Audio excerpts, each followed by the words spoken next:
여러분 안녕하십니까? 전남을 가장 잘 아는 뉴스 헬로티비 뉴스 전남입니다. 첫 소식입니다. 전남 장흥의 한 유경 오리 농장에서 AI 확진 판정이 나왔습니다. 지난 21일 장흥 한 유경 오리 사육 농장에서 검출된 H5형 조류인플루엔자 항원 정밀 검사 결과 H5N8형 고병원성 AI로 확진됐습니다. 방역당국은 해당 농장에서 사육 중인 유경오리 2만 마리와 500m 내에 위치한 오리 사육 농장 두 곳에 3만 8,800마리 등 총 5만 8,800마리를 살처분했습니다. 또 발생 농장 반경 10km를 방역 지역으로 설정하고 가금 농가에 대한 이동 제한 조치와 함께 농장 28곳을 대상으로 정밀 검사를 진행할 방침입니다. 전남에서는 현재까지 8개 시군에서 고병원성 AI 19건이 발생한 바 있습니다. 75세 이상 전남 섬 지역 거주 고령자에게 코로나19 예방 백신 선택권이 부여될 것으로 보입니다. 운송과 보관이 어려운 화이자 백신보다는 아스트라제네카 백신으로 바뀌는 방안이 검토됐는데 일부 섬 주민들이 화이자를 고집하면서 방역당국이 이를 수용하고 방안을 논의하기로 한 겁니다. 이에 따라 다음 주부터 백신이 운송되면 전남 지역 75세 이상 고령자 22만 명에게 백신이 접종됩니다. 특히 일부 섬 지역의 경우 주민들의 의견대로 화이자 또는 아스트라제네카 백신 중 선택해서 접종할 수 있도록 조치할 예정입니다. 한편 전라남도 내 1분기 코로나19 예방 백신 접종률은 22일 오전 11시 기준 87%로 대상자 3만 8천 명 중 3만 3천 명이 접종을 마쳤습니다. 순천시가 다음 달 1일부터 만 75세 이상 어르신들을 대상으로 화이자 백신 예방 접종을 실시합니다. 이번 접종은 주민등록상 순천에 거주하고 있는 만 75세 이상 어르신이 대상이며 거동이 불편한 어르신이나 심한 기저질환자는 제외합니다. 순천시는 읍면동별 접종 전단팀을 구성하고 이통 반장과 담당 공무원을 통해 오는 25일까지 접종 동의서를 받을 계획입니다.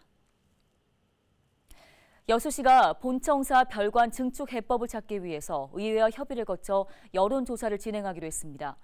여수시는 별관 증축에 대한 온라인 설문조사를 진행한 결과 객관적인 여론조사를 통한 조기 결정이 55%로 집계된 상태라고 밝혔습니다.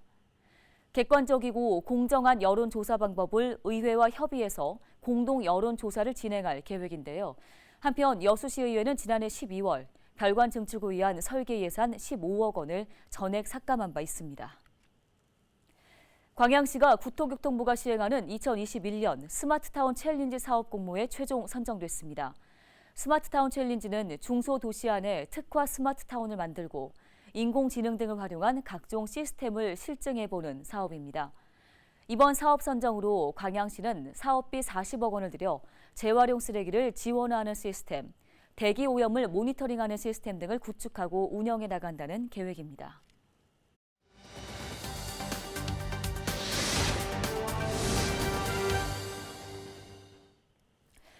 최근 아동학대가 사회적 문제로 떠오르고 있는 상황에서 전남 지역에서도 지속적으로 증가하고 있습니다. 이에 전남도의회가 아동학대 방지를 위한 대책 마련에 나섰는데요. 어떤 대책을 마련할지 전남도의회 최현주 보건복지환경위 부위원장 전화 연결해서 자세한 이야기 나눠보도록 하겠습니다. 의원님 안녕하십니까? 안녕하세요. 전남도의회 보건복지환경위원회 부위원장 최은주입니다. 네. 먼저 의원님께서 학대 피해 아동을 보호하기 위한 조례 개정안을 대표 발의하셨는데요. 발의하게 된 계기가 무엇입니까? 정인이 사건 등 참혹한 아동학대 사건이 연이어 발생되면서 사회적 공분이 일어나고 있습니다. 전남 지역의 경우 아동학대 신고 건수가 2016년 1633건에서 학대 판정 건수가 1229건이었고요. 2020년에는 신고 건수 2174건 중 학대 판정이 1738건으로 지속적으로 증가하고 있습니다. 재신고 건수도 2020년에는 290건으로 15% 가까이가 재학대를 당하고 있는 것으로 나타났습니다. 아동학대를 예방하기 위해서는 무엇보다 인식 개선과 유관기관 간의 협력체계 구축이 절실하다는 생각에 조례를 발의하게 되었습니다. 네, 발의하신 조례 개정안에 담긴 내용들은 또 그럼 어떤 것들이 있을까요? 이번 조례에서는 아동학대 의심 사례의 경우 누구든지 지방자치단체 수사기관에 신고할 수 있도록 했고요. 모든 도민들에게 아동학대 예방 교육을 실시할 수 있도록 규정했습니다.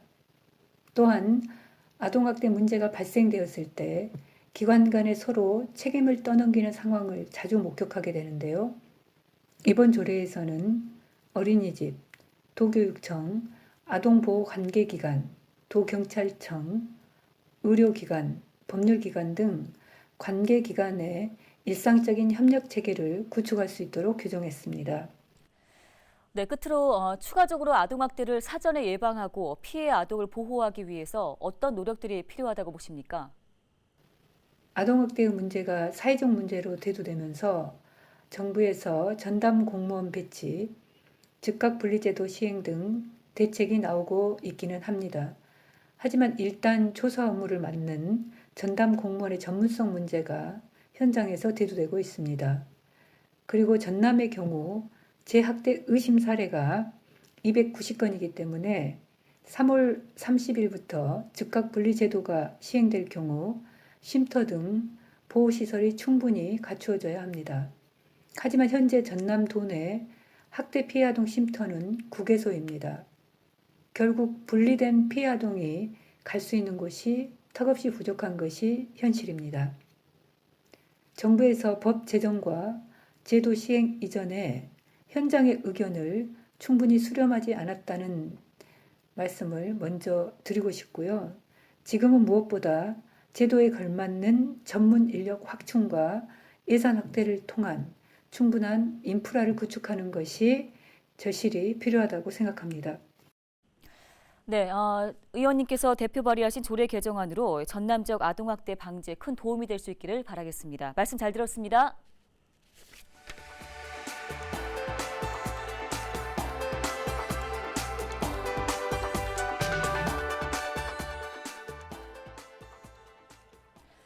다음 소식입니다.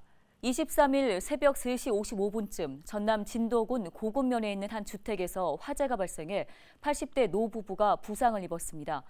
이 불로 주택과 창고, 건물 일부는 그을리거나 불에 탔으며 88살 집주인과 85살 아내가 화상을 입고 병원으로 옮겨져 치료를 받고 있습니다.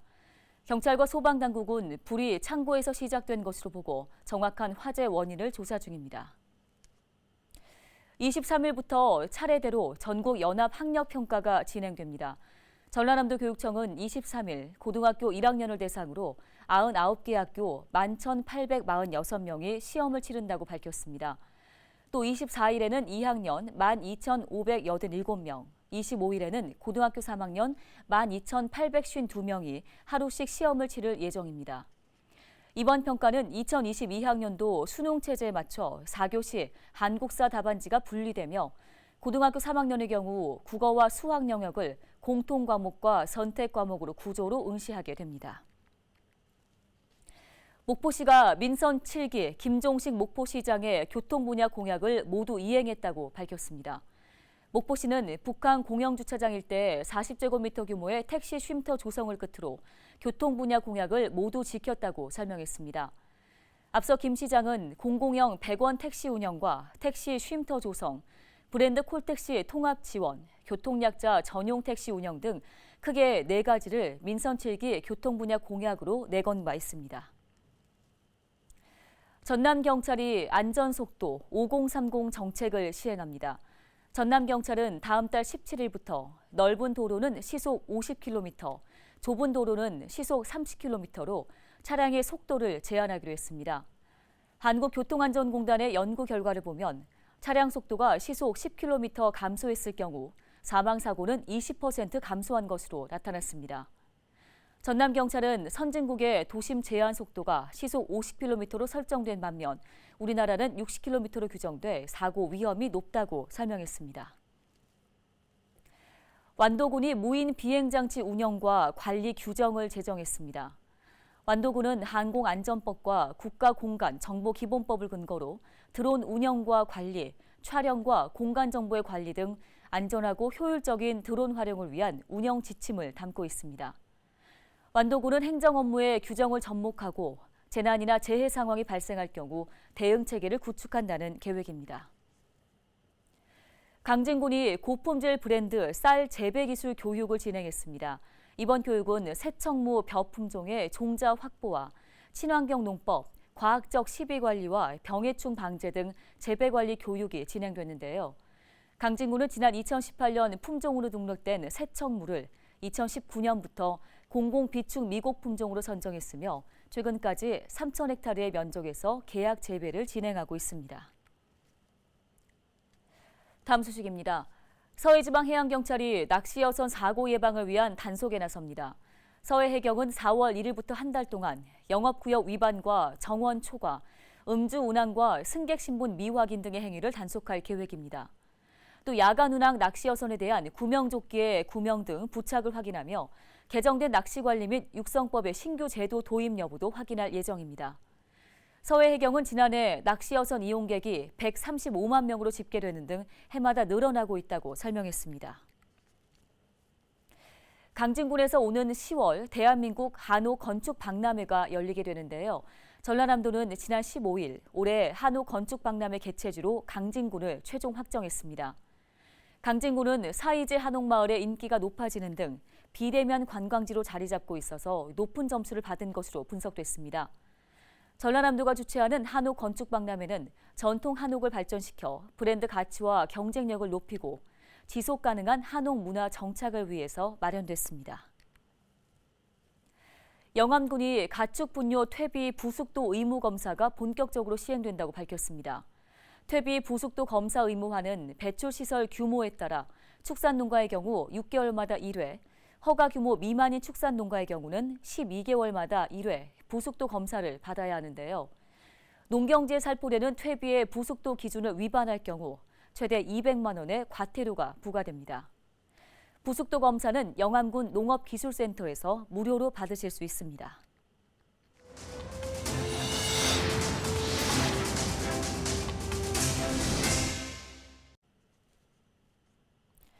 전라남도가 수산 분야 공익 직불제를 확대 시행합니다. 현재 시행 중인 조건 분리 지역 직불제 외에 경양 이양과 수산자원 보호, 친환경 수산물 생산 지원 등 3종이 새롭게 추가됐는데요. 직불제 지원을 받기 위해서는 어업 경영체 등록을 마친 후 공익교육 2시간을 수료해야 합니다. 또 직불제별로 주어지는 일정한 의무를 이행하고 거주지 읍면동 주민센터로 신청하시면 됩니다. 보다 자세한 내용은 전라남도나 해당 시군 누리집에서 확인하실 수 있습니다. 광양시가 광양시 소유의 공용재산을 이용하는 일부 시민들에게 임대료를 인하해 주기로 했습니다. 코로나19로 피해를 입은 사람들을 지원해 주기 위한 목적으로 임대 사용 중인 사유재산이 지원 대상이며 경장용과 주거용은 제외됩니다. 이번 조치로 광양시는 42필지 2억 4천만 원 정도를 감면해 줄 수 있을 것으로 기대하고 있습니다. 추가로 건설되고 있는 목포 고화도 해상보행교에 상부 구조물을 설치하는 작업이 시작됩니다. 목포시는 해상보행교에 상부 구조물을 조립한 뒤 기둥 역할을 하는 강관 파일과 연결하는 작업을 시작할 계획입니다. 다음 달 상부 구조물 설치가 마무리되면 목재 데크와 난관, 경관 조명 설치를 거쳐 오는 6월에 최종 완성될 예정입니다. 신안군이 충북 영동군과 자매결연 체결을 준비하고 있습니다. 신안군은 실무 협의를 거쳐 신안군이 보유한 섬 가운데 한 곳을 충북 영동군의 섬으로 지정한 뒤에 이르면 5월쯤 자매결연을 체결할 계획인데요. 내륙의 한가운데 위치한 충북 영동군은 신안군이 섬을 기증하면 명예행정구역의 개념으로 섬을 갖게 됩니다.